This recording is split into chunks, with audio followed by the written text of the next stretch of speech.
All right, good morning, everyone, and thank you so much for joining us here today.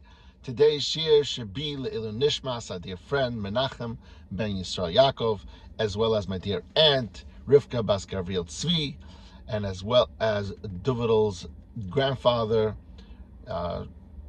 Shmuel ben Yosef Dov HaKohen, and L'Refuah Shalema Bekarov, Meshalem ben Sarah Rachel, and L'Refuah Shalema Miriam Basara. Okay. We are finishing up the first of the 5 fundamentals that a person needs in order to have full bitachon in Hashem. And the first of these fundamentals we're talking about is about cause and effect. And we finished off talking that cause and effect is something that you can't control. It's the way Hashem controls the world.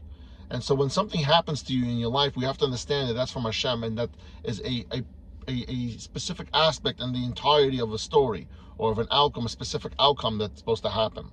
And so therefore we should look at everything as a whole and understand that Hashem runs this world in a way that we might not completely understand every single aspect of it, but it's definitely needed and required in order to be able to have a full positive outcome for you and for everyone else. And so having established that Hashem, who runs all of man's affairs, Rav Av criticizes those people who anxiously try to make things happen in a way that they want them to happen, not the way Hashem wants them to happen. That's how we finished off yesterday. And so we said over there that if a person tries to speed something up, it's wrong for you to exert your energy to try to say, oh, I want to be rich. Maybe you are supposed to be rich, and you're going to really kill yourself in order to make it happen. Work 3 jobs, stuff like that. Those are the kind of things that Rav Av warns against, that you shouldn't overexert yourself, because if you were supposed to have it, you'll have it anyway. It says the only time that you should overexert yourself is when you're doing mitzvahs. You should go above and beyond the call of duty, because over there doing mitzvahs is separate. Now, Rav Av cites a few pesukim to bring proof to the fact that everything is from Shemayim, everything is from Hashem, and everything is already preordained. That Hashem already planned this out, and so everything that happens is because of a certain domino effect of different causes. The wise one, who Shlomo Melech has already alluded to in the Koheles, he says, there is a time for everything and a season for every matter under the heavens, meaning that every occurrence has a preordained time and season. And then he says, and then he goes on to talk about 28 different aspects of kind of cause and effect, but that has different seasons and different times. And over there, he starts off with the first of the 28 is that when one person should begin his life, when they're born and when they die.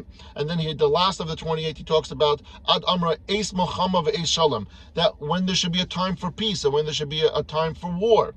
And all those different things, we have to understand that it's not something that happened in the news that causes a war or causes something else that happens. It's Hashem doing everything way before that. What we see as this is what the cause is, we have to understand that Hashem planned this out so much in advance in order to, let's say, for instance, we see a politician doing something, a president doing something that's causing havoc on the entire economies or world economies.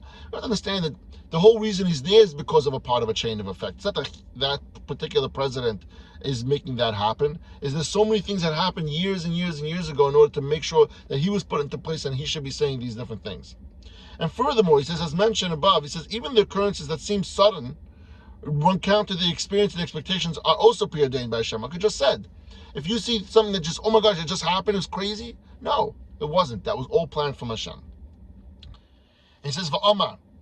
And he says, Ki gavoya me'el, gavoya Hashem gavoya aleim. For a higher one awaits above a higher one, there are still higher ones above them. And his point over there is that even though you might see or realize there's some kind of a reasoning for something, we have to realize that there's even more to that. That this whole reason came because of a different reason and a different reason, and it's that whole domino effect of cause and effects that continues to run the world from Sheshes and Bereshis until Mashiach comes and in thereafter.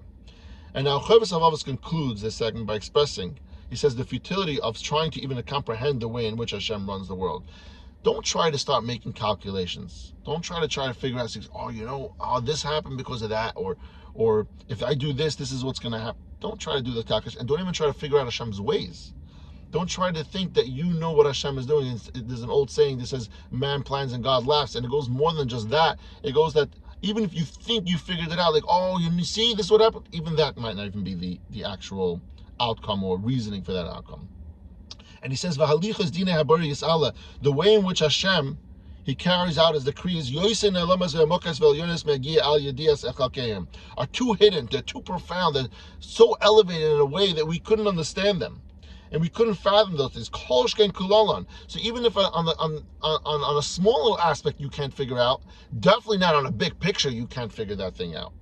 And the pasuk says in Yeshaya, he says, "Ki gavu shemayim haaretz ken gavar derachem machshavosechem."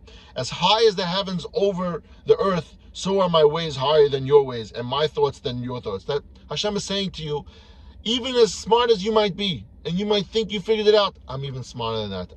It's even more than that. You did not figure it out. You can't figure it out. You don't know Hashem's calculations. In conclusion, the first principle, the first of the 5 principles in order to have complete bitachon, is to recognize that Hashem alone is the one who possesses all the 7 qualities that we spoke about when we started this first principle. And it's required that anybody who has full trust, and that's why Rav Av says the only one that possesses all these 7 and to 100% the fullest is Hashem. Thank you everyone for joining us all here today, and I love you all.